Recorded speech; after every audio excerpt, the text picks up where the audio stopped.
नमस्कार, मी पंजाब डक. आज आहे 18 जून 2026.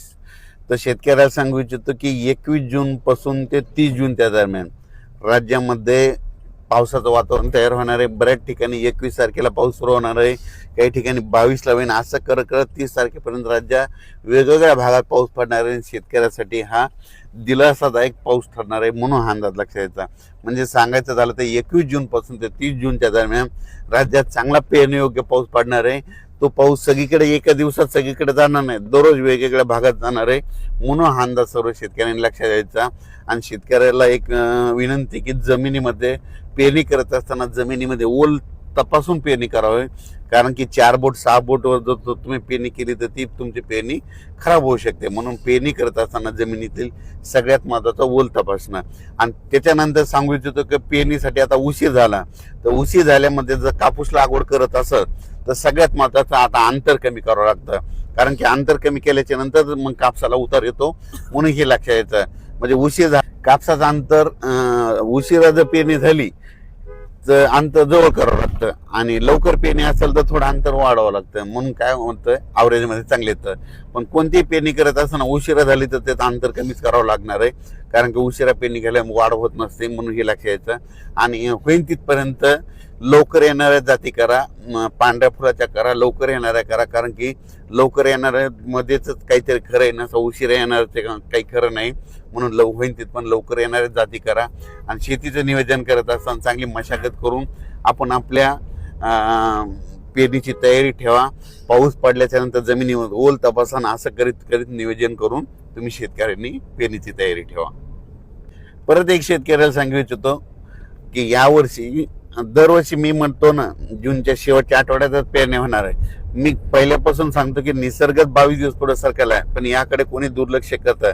लोक जे अंदाज देत असताना निसर्ग कोणी लक्षात देईना. निसर्ग काय झाला की ऋतुचक्रमान 22 दिवस पुढे सरकले, थंडी 22 दिवस पुढे सरकली, उन्हाळा 22 दिवस पुढे सरकला आणि पावसाळा 22 दिवस पुढे सरकला. लहान मुलाला जर विचारलं तर पाऊस कधी येणार, तो म्हणतो 7 जूनला येणार. पण आता भविष्यामध्ये काय करावं लागणार आहे, आता 7 जून ऐवजी आपल्याला दरवर्षी म्हणावं लागणार आहे जूनच्या शेवटच्या आठवड्यात पाऊस येणार आहे आणि पेरणी होणार आहे असं म्हणावं लागणार आहे. कारण की हे भविष्यात ही परिस्थिती असंच राहणार आहे. पाऊस दरवर्षी 7 जूनला येणारच नाही, फक्त थोड्या भागात पडेल. पण खरी पेरणी मात्र 14 जूनच्या शेवटच्या आठवड्यात होणार. म्हणून आता 2027 बी धरा, 2028 आणि 2029ला तरी तुम्ही काय करा, वाटल्यास आतापासूनच लक्षात ठेवा पेरणी कधी होणार तर शेवटच्या आठवड्यातच होणार. आणि यावर्षी तशीच परिस्थिती. मी खूप दिवसापासून सांगत होतो निसर्ग पुढे सरकायला, पण याकडे कोणी दुर्लक्ष करत, सगळेजण दुर्लक्ष करत होते. पण आता खरी वेळ आली. आता बघा तुम्ही दरवर्षी जूनच्या शेवटच्या आठवड्यात पेरणी होणार आहे म्हणून हा अंदाज लक्ष. एल निनो बद्दल सांगायचं झालं तर एल निनो असो या नसो दरवर्षी आपल्या महाराष्ट्रामध्ये भारतामध्ये पाऊस येतो तर येतोच. ही गोष्ट लक्षात घ्यायची. तर तुम्ही बघायचं झालं तर बघा आता 21 तारखेपासून पुन्हा पाऊस सुरू झाला की हे सगळं बंद होतं, एल निनो बंद होतं, सगळंच बंद होतं. म्हणून शेतकऱ्याला सांगू इच्छितो आपल्या भारताला 2 समुद्र आहेत, एक अरबी समुद्र, बंगालच्या खाडीचा समुद्र. अरबी समुद्रामधून जरी पाऊस नाही आला तर शेतकऱ्यांनी एक तारीख लक्षात घ्या, 20 सप्टेंबर एक कॅलेंडरमध्ये लिहून ठेवा. 20 सप्टेंबरला एक पाऊस येणार आणि शिवाय शेतकऱ्याची ज्वारीची पेरणी करून देणार. म्हणून हे गणित लक्षात घ्यायचं.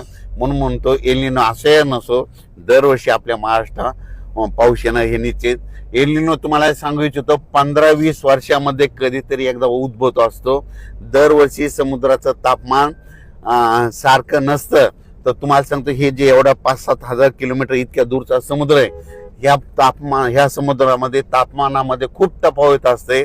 1-2 किलोमीटर, 10-20 किलोमीटर तापमानामध्ये गरम गार पाणी होत असतं. म्हणून असतो एल निनो असं येणं दरवर्षी आपल्या महाराष्ट्रात पाऊस येणार हे निश्चित धरायचं. यावर्षी देखील येणार आहे, फक्त जेमतेम पडणार आहे, सरासरी इतका पडणार आहे, पण परत तिथं पाऊस जास्त पडणार आहे म्हणून हा अंदाज लक्षात घ्यायचा. आणि खूप प्रसारमाध्यमातून शेतकरी खूप घाबरत आहेत. शेतकऱ्यांनो जूनमध्ये पहिल्यापासून म्हटलं ना कमी पाऊस पडणार आहे, जुलैमध्ये जास्त पडणार आहे, ऑगस्टमध्ये थोडाफार कमी राहील, पण सप्टेंबर ऑक्टोबर परतीचा पाऊस जास्त राहणार आहे. 13 नोव्हेंबरला थंडी येणार आहे. म्हणून यावर्षी दोन्ही पीक येणार आहे, एक तर खरीप पण येणार आहे आणि रब्बी पण येणार आहे. खरीप कशामुळे चांगलं येणार आहे, खरीपमध्ये जेमतेम पाऊस असला, थोडा कमी असला की ट्रेस भेटल्याच्या नंतर पिकाला फुलं लागतात, फुलं लागल्याच्या नंतर शेंगात रूपांतर होतं. त्याच्यामुळे खरीपाचं पीक चांगलं येणार आहे.